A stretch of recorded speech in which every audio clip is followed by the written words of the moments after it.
Bom dia a todos. Mais uma vez estamos aqui reunidos nesse domingo, logo cedo, para que possamos estar respirando esse ar límpido, refrescante, energético, que nos dá vida, que nos dá impulsionamento para estarmos vivendo uma plenitude com muita alegria e com muita paz. Nós da Casa dos Tarefeiros desejamos a todos que nesse domingo você consiga realizar tudo aquilo que é necessário para que você possa estar bem. Não somente você, como com todos pelo qual você convive.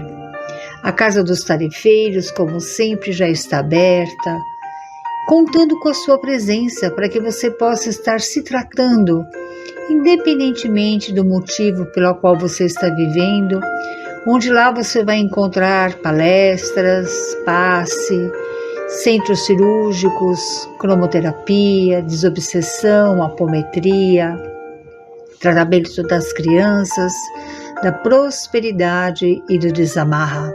Além de tudo, muito carinho e atenção por todos nós, tarefeiros que somos, pois estamos sempre abertos a recebê-los. E assim o endereço, juntamente com os telefones, já se encontra aqui pelo vídeo. E também aqui pelo nosso canal no YouTube, nós temos bastante conteúdos que vão fazer com que você possa entender um pouquinho mais sobre a doutrina espírita.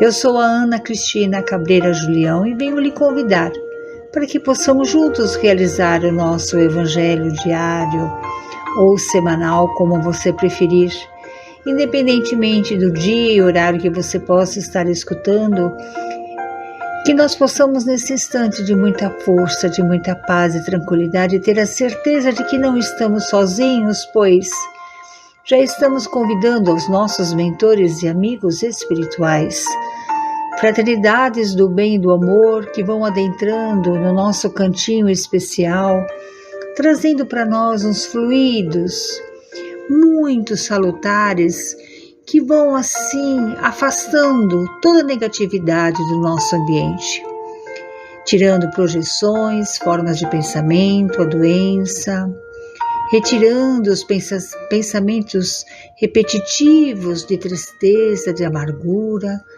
e no lugar de tudo isso nos trazendo a alegria, a compreensão, a compaixão, a harmonia, a tranquilidade e tudo mais que é necessário para que possamos ter esse fluido magnético que nos traz bastante harmonia em todo o nosso corpo físico e espiritual.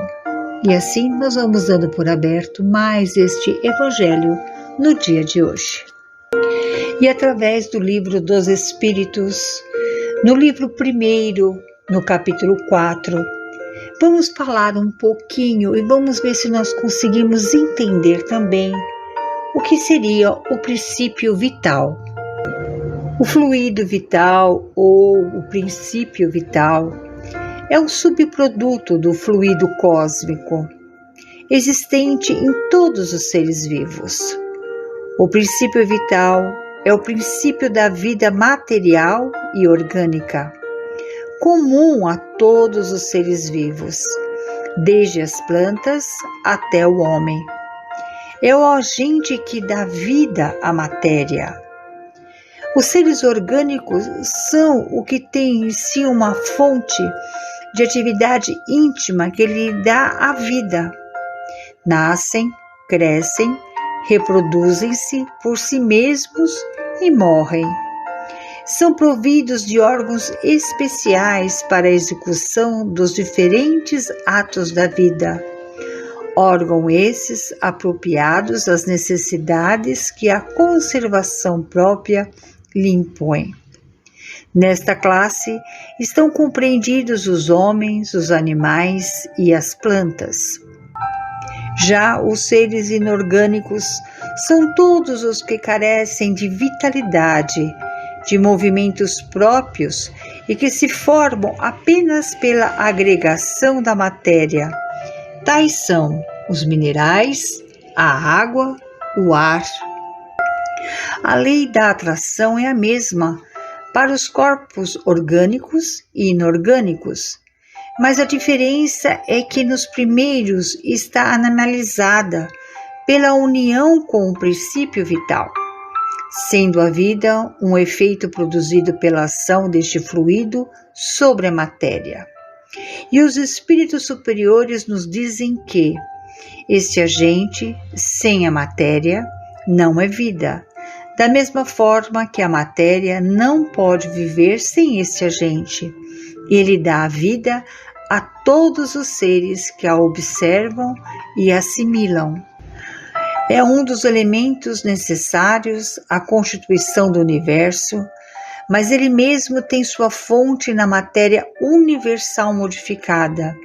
E para vós, um elemento como o oxigênio, o hidrogênio, que todavia não são elementos primitivos, porque tudo isso parte de um mesmo princípio.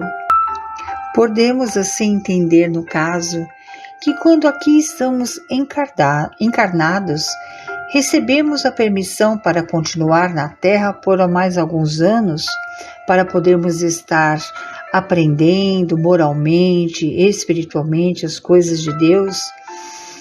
No caso, estará nós recebendo determinada carga desse fluido para renovar as suas reservas já combalidas. Pode-se, portanto, admitir que os seres orgânicos, ao se formarem, assimilam o princípio vital, por ser necessária a destinação deles, ou que esse princípio se desenvolve em cada indivíduo, por efeito mesmo da combinação dos elementos. A atividade do princípio vital é alimentada durante a vida pela ação e funcionamento dos órgãos, do mesmo modo que o calor movimenta toda uma rotação. Cessada aquela ação por motivo da morte, o princípio vital extingue-se. Podemos entender que os órgãos se impregnam, por assim dizer, desse fluido vital, e esse fluido dá a todas as partes do organismo uma atividade que os põe em comunicação entre si. Mas quando os elementos essenciais ao funcionamento dos órgãos estão destruídos ou muito profundamente alterados, o fluido vital se torna impotente para lhes transmitir o movimento da vida e, no caso, o ser morre.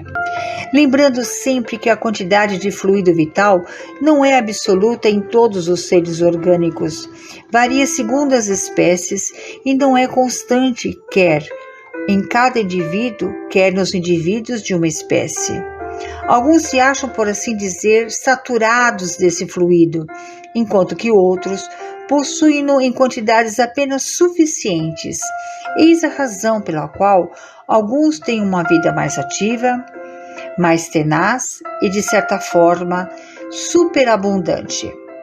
A quantidade de fluido vital esgota-se, podendo tornar-se insuficiente para a conservação da vida se não for renovada pela absorção e assimilação das substâncias que o contêm. Com a morte dos seres orgânicos, a matéria inerte se decompõe e vai formar novos organismos.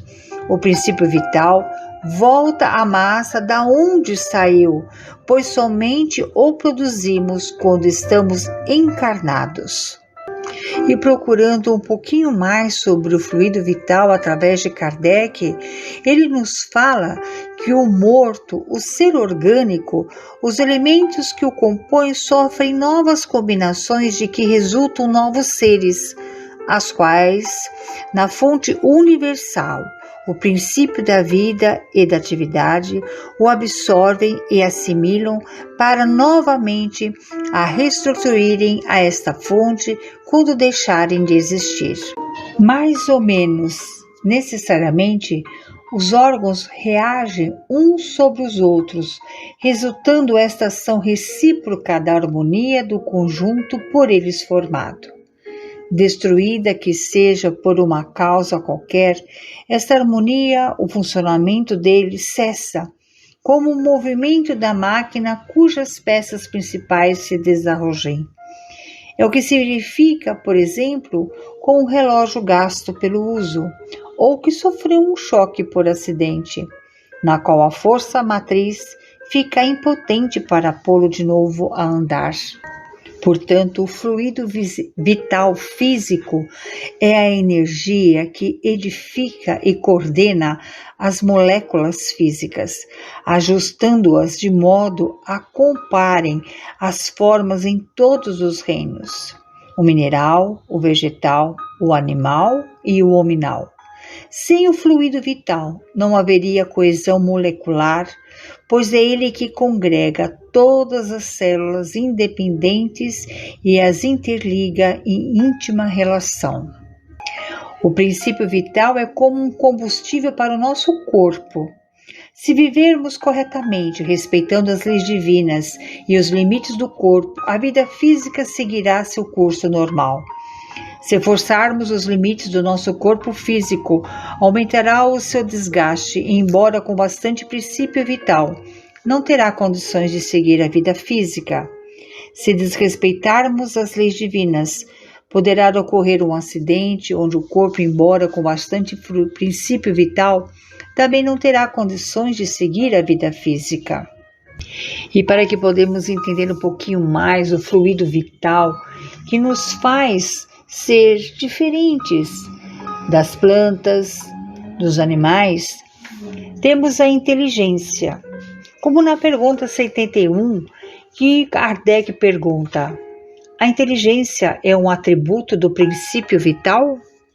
Não, pois as plantas vivem e não pensam, não tendo mais do que vida orgânica. A inteligência e a matéria são independentes, pois um corpo pode viver sem inteligência, mas a inteligência não pode manifestar-se senão por meio dos órgãos materiais. Somente a união com o espírito dá inteligência à matéria animalizada, pois a inteligência é uma faculdade especial própria de certas classes dos seres orgânicos, as quais dá, com o pensamento de sua individualidade, assim como os meios de estabelecer a vontade de agir, a consciência de sua existência e relações com o mundo exterior e do prover as suas necessidades. Podemos fazer a seguinte distinção: os seres inanimados, formados somente de matéria, sem vitalidade nem inteligência, são os corpos brutos.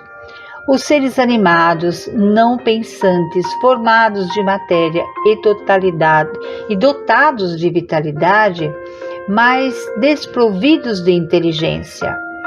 Os seres animados, pensantes, formados de matéria, dotados de vitalidade e tendo ainda um princípio inteligente que lhe dá a faculdade de pensar. E qual a fonte da inteligência? Como eles já disseram, a inteligência universal. E assim, o que dizer do instinto? O instinto é independente da inteligência? Precisamente não, porque é uma espécie de inteligência. O instinto é uma inteligência não racional. É por ele que todos os seres provêm as suas necessidades. Ela seria infalível se não existisse falseada pela má educação, pelo orgulho ou egoísmo. O instinto não raciocina. A razão permite ao homem escolher, dando-lhe o livre-arbítrio. O instinto é uma inteligência rudimentar, que difere da inteligência propriamente dita por serem quase sempre espontâneas as suas manifestações, enquanto as daquela são resultado de apreciações de uma deliberação.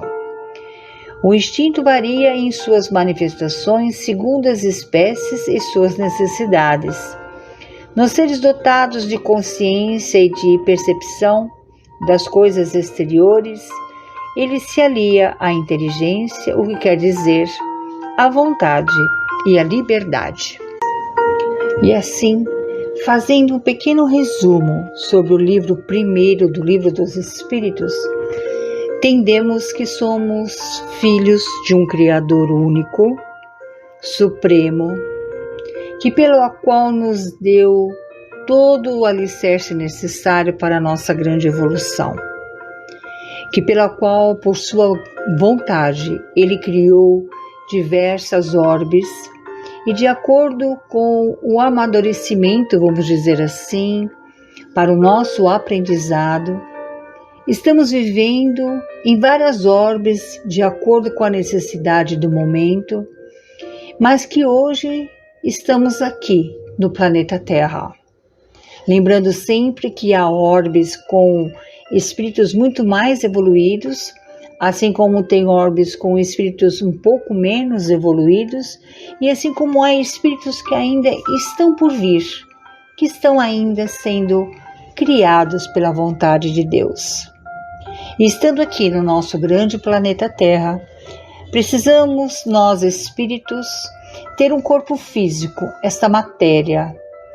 E através dessa matéria, para que ela possa ser manifestada, que ela possa fluir normalmente nesse planeta, precisamos do princípio vital que vem do fluido cósmico, no caso Deus. Para que nós possamos sempre estar caminhando para a nossa evolução, através da nossa moral, dos bons costumes, dentro das leis morais do nosso Criador, trazida por Jesus, nos dando sempre uma orientação certa. Então, até o momento, nós estamos entendendo como foi feita a nossa criação, de todos os mundos, os nossos fluidos, e estamos muito mais a aprender, a compreender. Parece um pouco confuso, parece um pouco complicado, mas é tudo muito simples. Basta a gente poder olhar lá fora e ver que a vida continua, independentemente de você estar aí parado ou você se movimentando. Só o ato de você respirar já traz para você todo um fluido vital para que você possa continuar a absorver toda essa evolução que se faz necessário. Eu espero que eu tenha passado para vocês um pouquinho desse entendimento até o momento. E assim nós vamos às nossas vibrações, pedindo sempre vibrações, bênçãos para todos que nos cercam, principalmente para a nossa família, para os nossos filhos, para os nossos pais, principalmente também no nosso ambiente de trabalho, olhando por tantos irmãos que hoje precisam e necessitam de um carinho, um aconchego um pouco maior, pelas dificuldades que estão vivendo. Vamos olhando por tantos doentes, seja ele no hospital, em sua casa, seja a dor física ou espiritual, ou até mesmo a doença da alma. Vamos abençoando esses irmãos que vivem nas ruas, esses irmãos que vivem nas drogas, a esses irmãos que ainda querem e persistem na guerra, que ainda não se encontram e não se veem como irmãos que somos. Vamos pedindo paz aos espíritos que estão um pouco mais endurecidos, seja eles encarnados ou desencarnados. Vamos pedindo a toda a equipe médica da casa do Dr. Antônio que possa nos abençoar, abençoando a nós tarefeiros, aos nossos familiares, que esta água que já possa estar aí com você, num copo com água ou até mesmo num jarro, eles possam colocar todas as medicações necessárias para que você possa estar bem. E assim, nesse fluido único de puro amor, nós vamos dando por encerrado mais este pequeno evangelho, agradecendo a você por nos permitir adentrar em vosso lar. Que assim seja, graças a Deus.